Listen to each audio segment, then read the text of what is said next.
আজ আমি রান্না করব আম কাতলা। এটা একটা গরমকালের রান্না। এবার তো কাঁচা আম চলে যাচ্ছে, এবার আপনারা এটা চটপট রান্না করে ফেলুন। এটা খুব হালকা রান্না এবং কোনো মশলা দিতে হবে না। এটার নাম হচ্ছে, এটা আমাদের পূর্ববঙ্গের রান্না, এর নাম হচ্ছে আম কাতলা। প্রথমে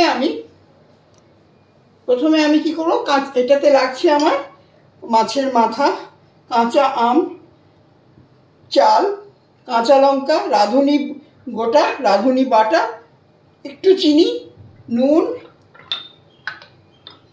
হলুদ। প্রথমে আমি সর্ষের তেল দিলাম।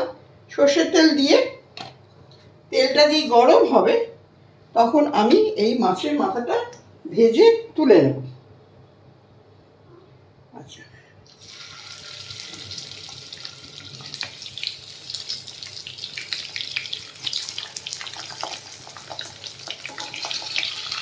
খুব বেশি কড়া করে এতে ভাজতে হবে না, অল্প অল্প করে ভেজে এটাকে আমাকে তুলে নিতে হবে।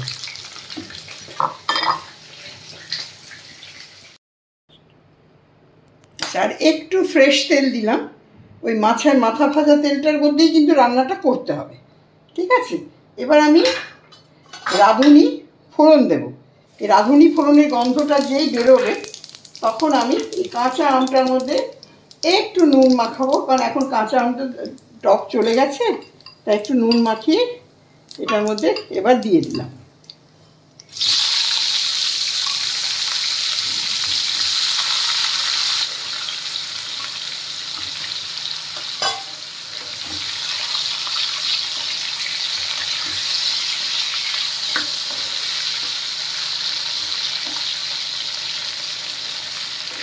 কাঁচা আমটা দিয়ে একটু নরম হবে তখন কাঁচা আমটাকে আমি তুলে নেব, কারণ নাহলে এটা গলে যাবে মাথার সাথে।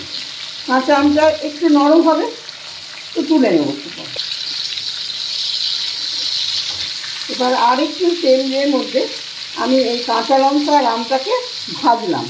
কাঁচা লঙ্কা আর আমের একটা সুন্দর গন্ধ বেরোবে, ঠিক আছে?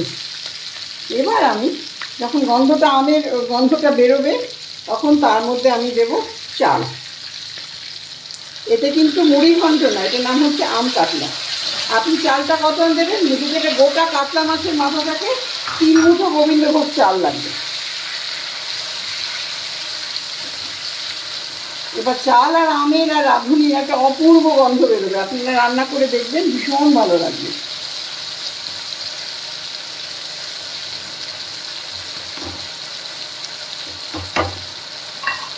এটাকে আবার অনেকে বলে, শুক্তোও বলে, যে মাছের মাথা শুক্তো, কিন্তু এটা কিন্তু শুক্তো নয়। এটার মধ্যে শুধু আম দিয়ে যেহেতু শুক্তো নিয়ে মশলা দেবো তাই। এবার আমি হলুদ দিলাম। হলুদ আপনার আন্দাজ মতো, আমি একটু বেশি দিলাম, তাতে কি হয় রান্নার রঙটা সুন্দর হবে, ঠিক আছে? একটু নুন দিলাম অল্প, কারণ অলরেডি আমি আমে নুন দিয়েছি, বেশি নুন দিলে নুনের ইয়ে হয়ে যাবে।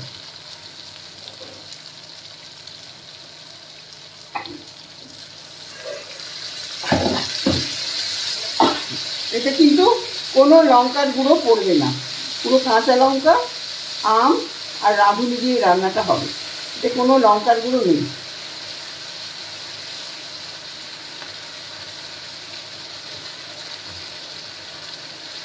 মশলাটা কষছে এবার।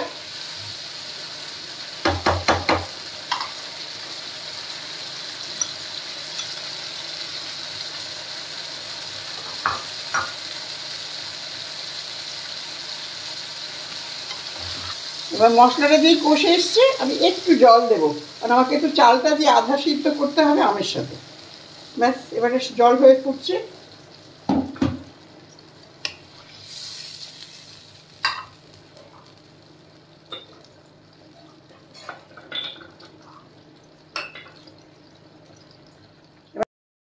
এবার আমি খুলে দেখলাম, আমার সুন্দর একটা চালের গন্ধ বেরোচ্ছে, আর আমের সাথে একটা অপূর্ব গন্ধ বেরোবে, আপনারা রান্না করলে বুঝতে পারবেন।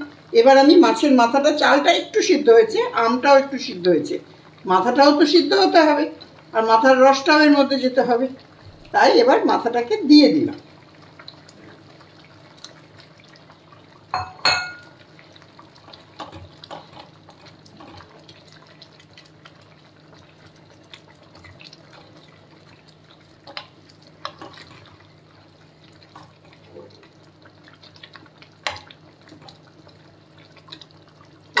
একটু জল দিলাম।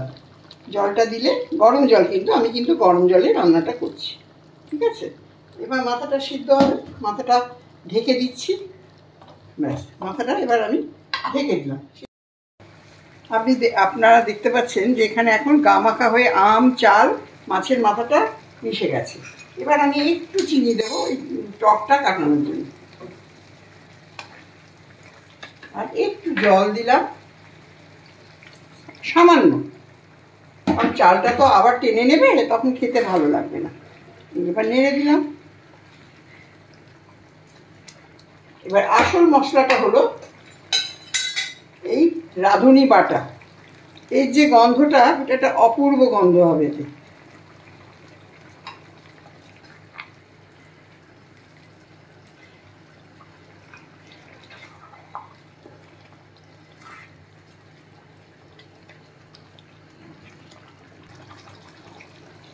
এই রাঁধুনি বাটাটা দিলাম, দিয়ে এবার নেড়ে একটু 5 মিনিট বন্ধ করে রাখবো। কেন বলুন তো, এই গন্ধটা রাঁধুনি যাতে থাকে রান্নাটার মধ্যে। ব্যাস, এবার আমি বন্ধ করে দিলাম। এবার গ্যাসটাও বন্ধ করে দিলাম। এখন আমি ঢাকাটা খুলে নিলাম, ঠিক আছে। এই দেখুন, এই সুন্দর মিশে গেছে। কাঁচা আমটা কীরকম আধা সিদ্ধ হয়েছে, এই গন্ধ আর রাঁধুনির গন্ধে একটা খুব সুন্দর গন্ধ বেরোবে। আমি এবার রান্নাটা ঢাললাম।